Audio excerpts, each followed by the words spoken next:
Before this video begins, I just want to point out that this video is not made for kids. It's for older fans and adults who like the Thomas franchise. Enjoy the fucking video! Wilbert's Way.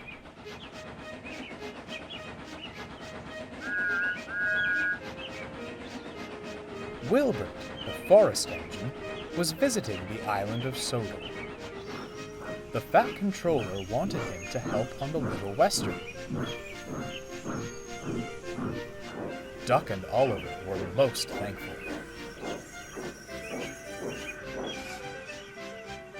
"I've never seen the trucks so well behaved," smiled Duck.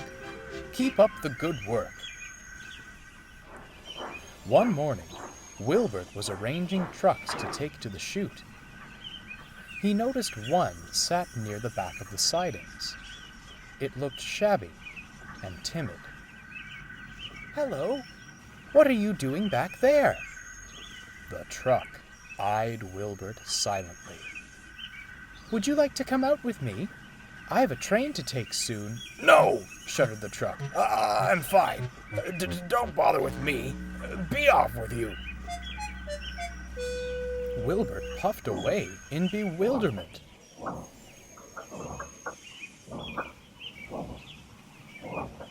"Were you talking to old Scruffy earlier?"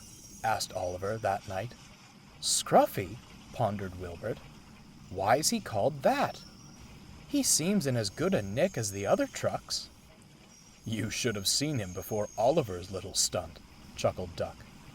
"What do you mean?" asked Wilbert. Oliver recounted the story. Wilbert was speechless. "You didn't." "I did," replied Oliver. "Trucks don't play tricks on me now."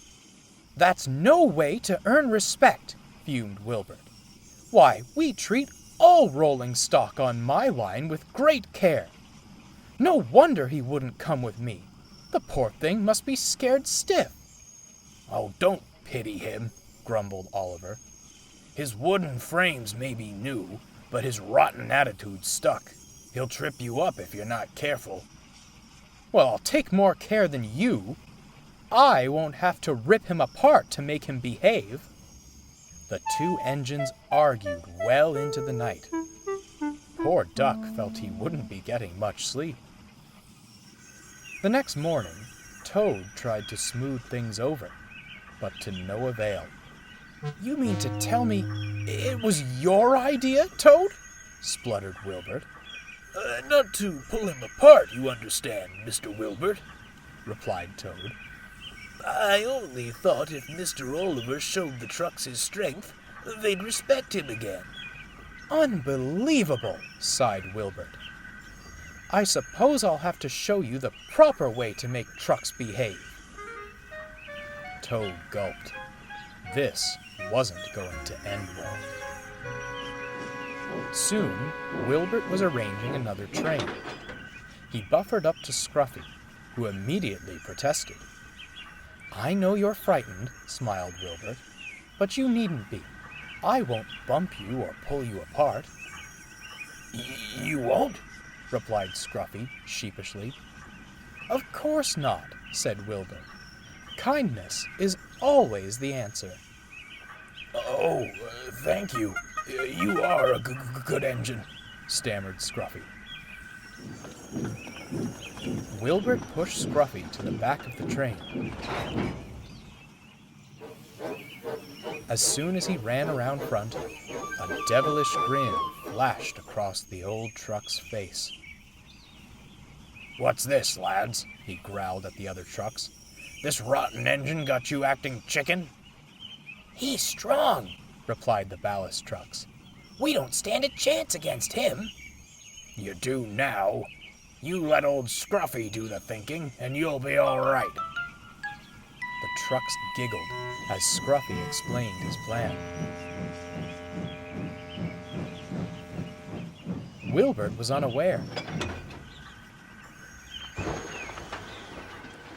and set off smoothly when the signal dropped.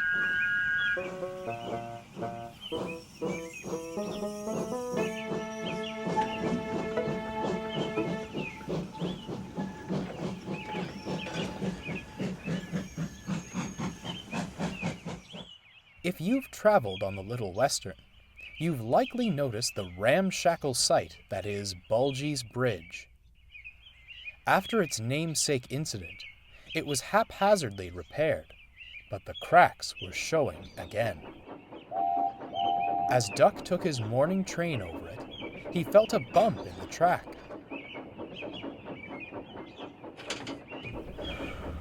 "Oh, must tell the Fat Controller about that," he yawned.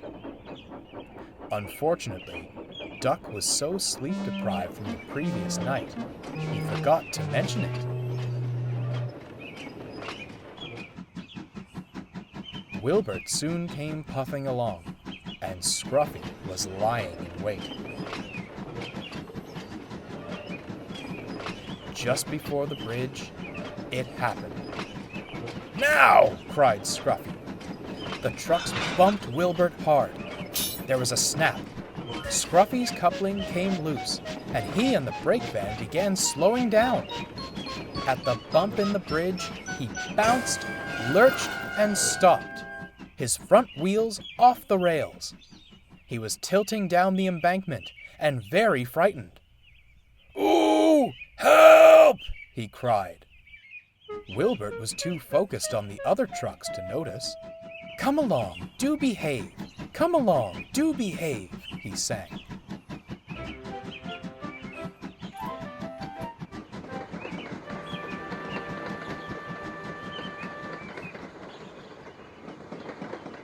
The guard locked the brakes in the van, then ran back to the last station. Scruffy was alone and regretting his plan. When Wilbert reached the big station, he was in for a surprise. "Where's your brake van?" demanded the station master. "We had one when we left," Wilbert replied, astonished.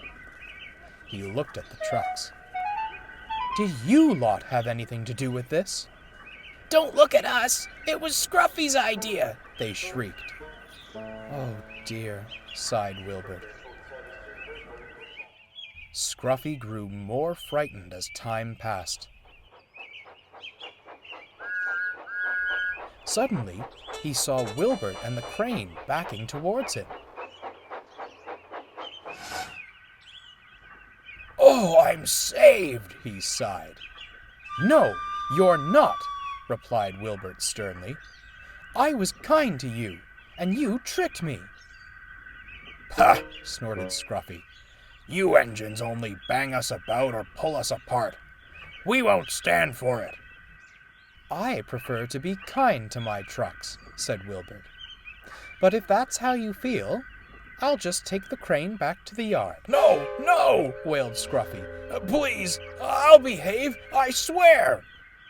"That's better," smiled Wilbert. After Scruffy was rescued, the Fat Controller ordered the swift repair of Bulgy's Bridge. Wilbert was kept busy, pushing and pulling trucks for the workmen all day. Scruffy was put through his paces, and wisely remained on his best behavior. When the work was done, Wilbert returned to the shed and spoke to Oliver. "I'm sorry I got so cross with you, Oliver. I should have heeded your warning." "That's all right," smiled Oliver. "You did manage to make Scruffy straighten up in the end. Toad tells me he hasn't said a peep since his ordeal at the bridge." "You may have pulled him apart," chuckled Wilbert, "but I suppose I made him pull it together."